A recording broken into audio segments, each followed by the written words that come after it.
अस्सलामुअलैकुम नाजरीन, आप देख रहे हैं हैदराबाद न्यूज़ और मैं हूं आपका मेज़बान उज़ैर खानज़ई। नाजरीन, ईद बिल्कुल करीब आ चुकी है और जो है वो बहुत ही कम दिन रह गए हैं इसमें।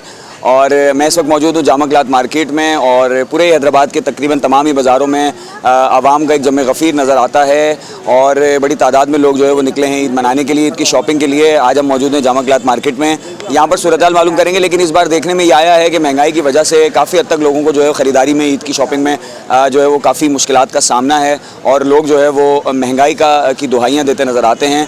और हमने ख़ुद भी विज़िट किया है तो देखा है कि इस बार जो कीमतें हैं वो दुगनी हो चुकी हैं, क्योंकि महंगाई पूरे पाकिस्तान में हर चीज़ पर ही महंगी है। तो वहीं पर ज्वेलरी, कपड़े और दीगर चीज़ें हैं। लेकिन उसके बावजूद भी लोगों का कहना है कि ईद तो मनानी है, क्योंकि ये रमज़ान का तोहफ़ा है। तो लोग अपने तौर पे जिस तरह भी हो सक रहा है वो ईद मनाने की कोशिश कर रहे हैं और अपने मतलूबा बजट में अपनी चीज़ें हासिल करने की कोशिश कर रहे हैं। तो आइए आपको दिखाते हैं अहवाल जामा क्लॉथ मार्केट का कि यहाँ पर लोग ईद की ख़रीदारी किस तरह कर रहे हैं, यहाँ पर क्या सूरत हाल है, किस तरह का माहौल है। आइए आपको दिखाते हैं।